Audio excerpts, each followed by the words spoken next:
Hey, Tim, welcome. Welcome. Thank you very much for having me. So, Tim, what's your elevator pitch? How do you introduce yourself? Well, I'm the founder of a digital agency called Mightybytes in the city of Chicago in the United States. And we have been around since 1998. And for the past 10 years, we've been focusing on sustainable web design as part of our work. And that is creating lean, efficient digital products and services that are powered by renewable energy. So, almost everyone that I've talked to has said that I should talk with you. Whenever I say, are there any experts on this topic, anyone that has a lot of knowledge about it, your name keeps on coming up. So not to put too much pressure on you, but if there's one thing that people watching this video can take away, something that they can do if they're really interested in this topic, what's that one thing you would recommend? Sure. Yeah. The sustainable web design tactics can be a rabbit hole down which you can go for a very long time. There's a lot of things and a lot of a pretty wide base of knowledge there, and there are a lot of other really great people working on this. So it's changing every day. I think making change at the organization level is something that needs to happen in order to support doing these kinds of things. So, we're talking about performance optimization on a website. That's just a best practice that you should do anyway. However, if you're really truly trying to make change happen, and to be clear, the kind of mission of sustainable web design is to reduce the environmental impact of the internet, which is massive.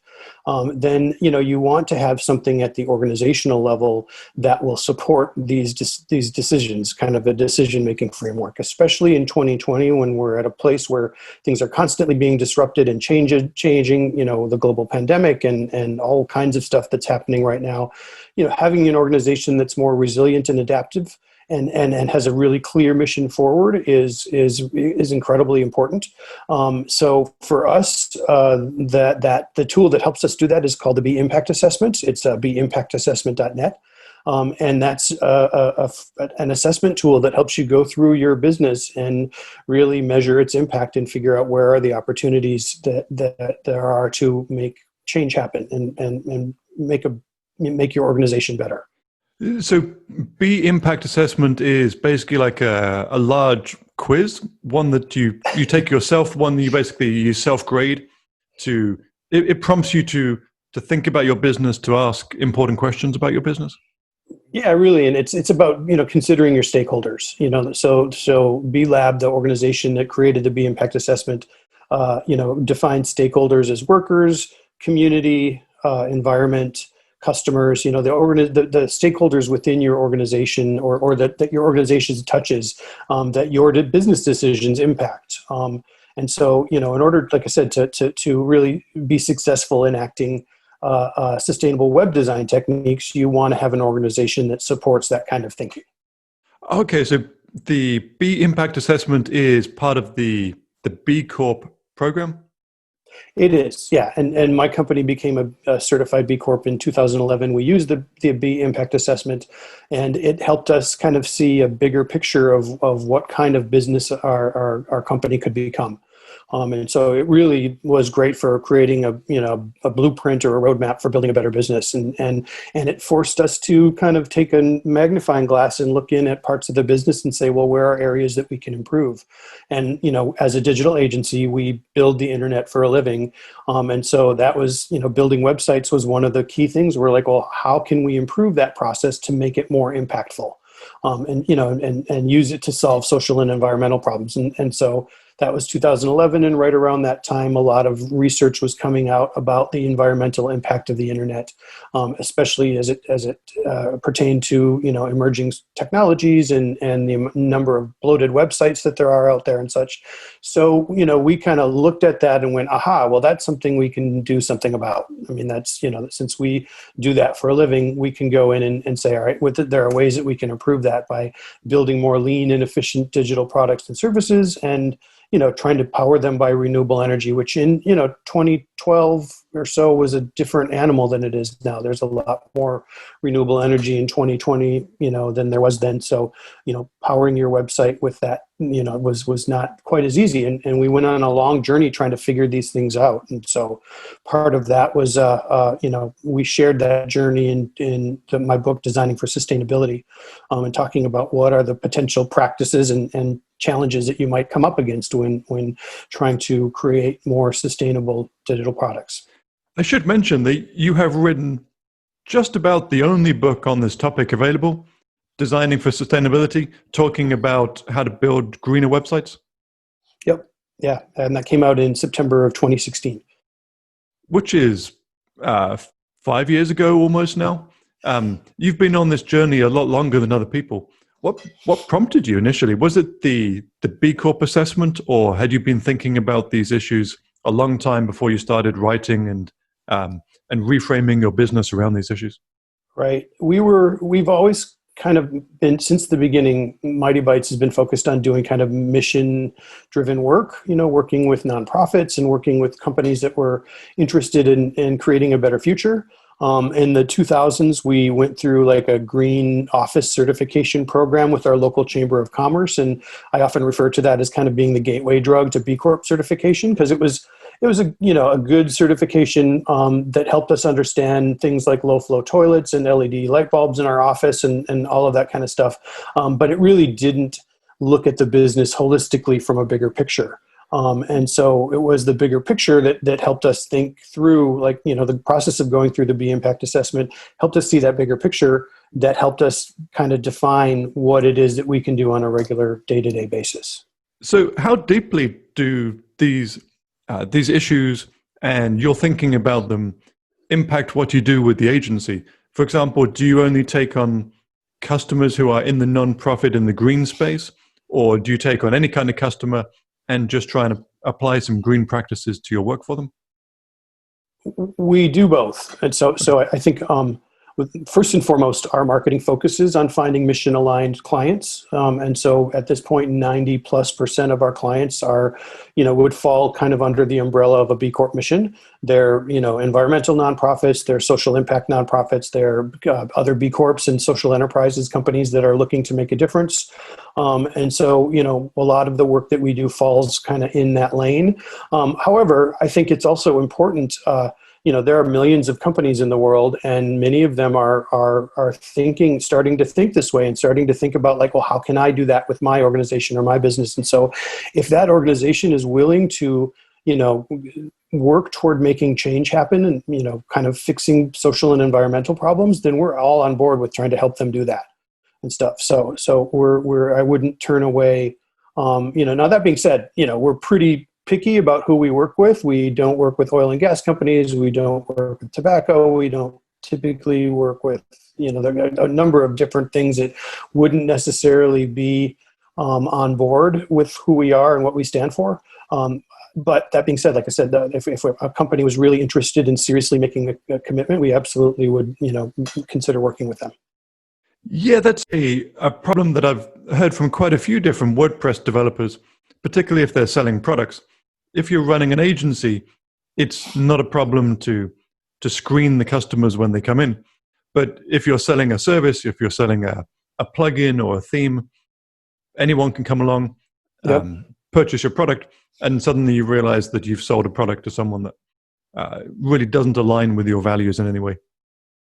That's a choice that everybody has to make. I think, if I were in that situation, I might consider are there other ways if I can't, keep a bad actor from buying my products?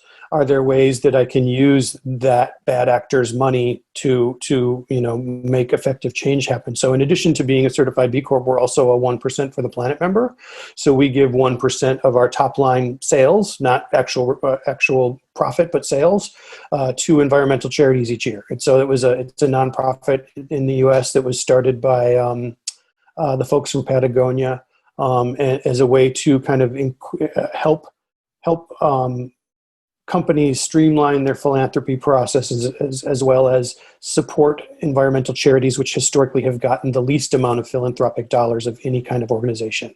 And so for us, that's a way of giving back and kind of streamlining philanthropy for us.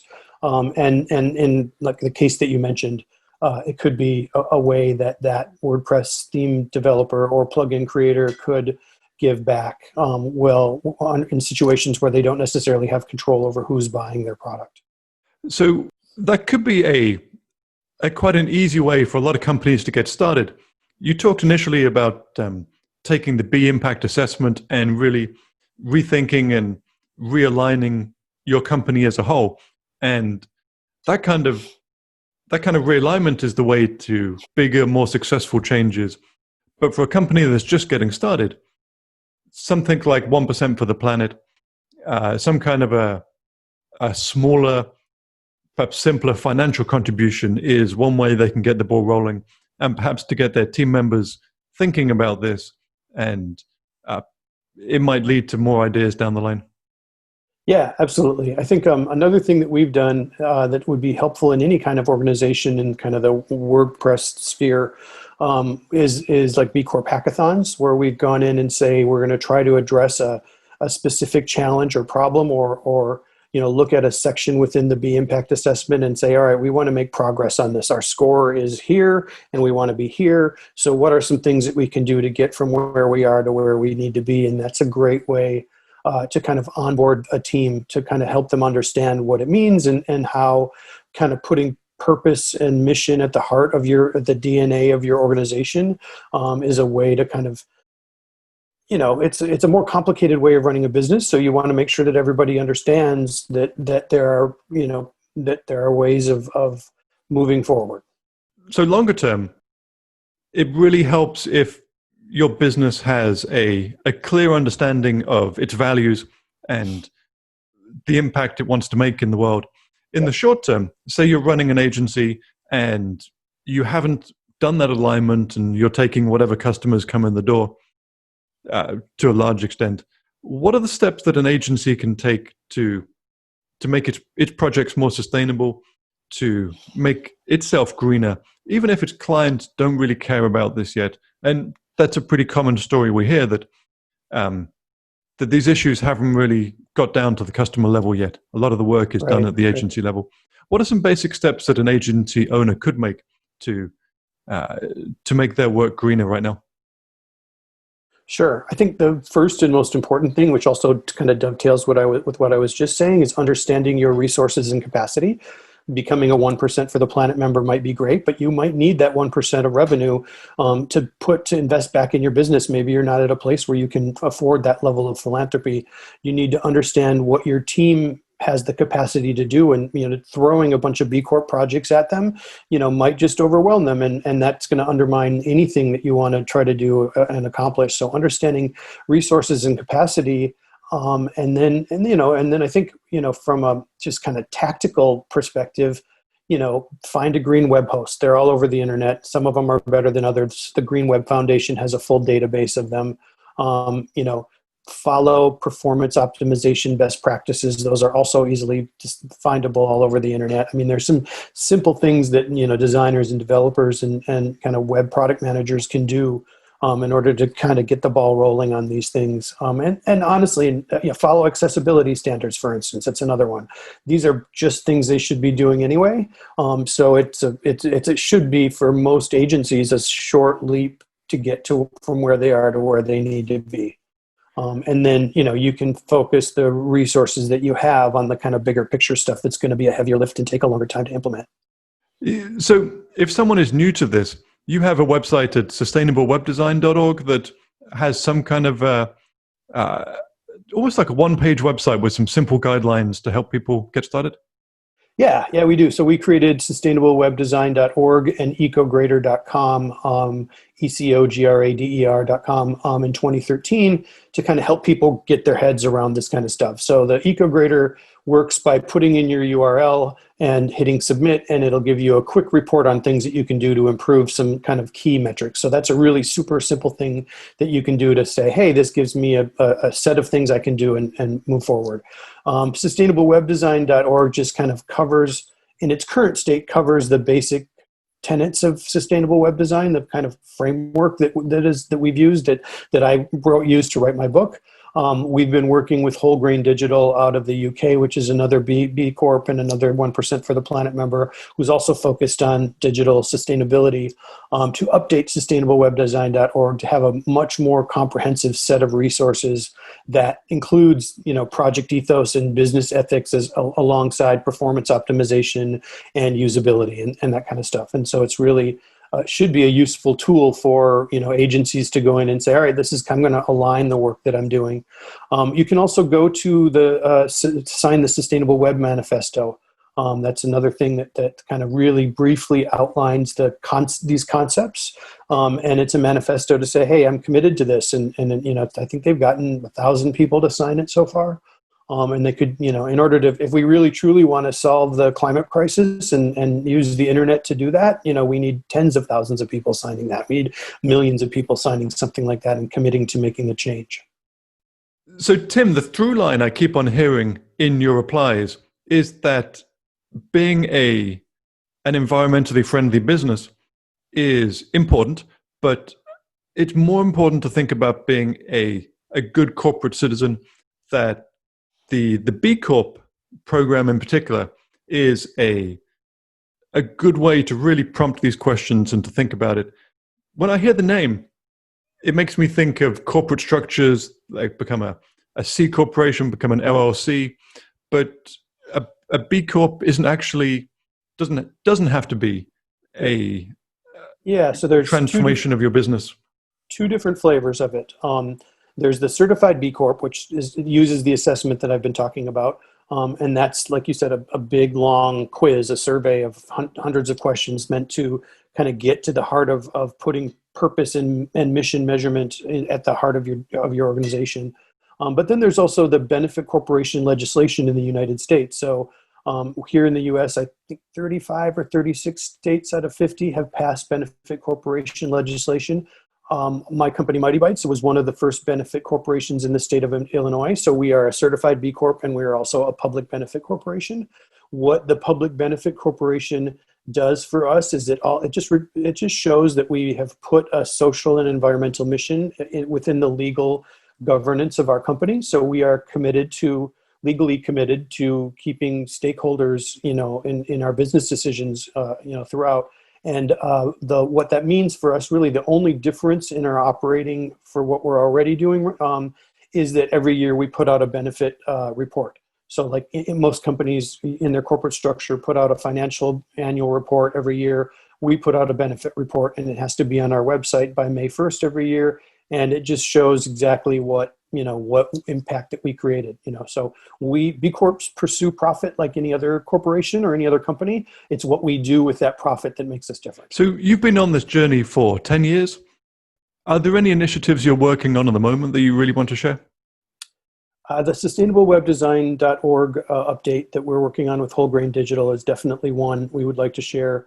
We do have it on our roadmap to upgrade EcoGrader and include more relevant metrics so that it can become a more useful tool.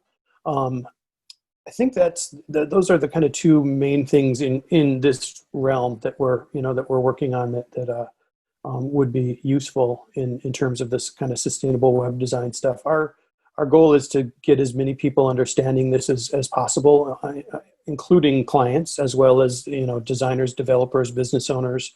The digital economy keeps growing, and the more it grows, the more the internet grows, and the more the internet grows, the larger environmental impact it has. So we want to fix that, so that it can scale sustainably. It's great and important to give everybody access to the internet. I believe in that strongly, but I don't think that has to be a trade-off. I think that there can be a way to win across the board by providing people access and also making that access powered by renewable energy and easy to use and accessible for everyone. Awesome. Well, thank you so much, Tim.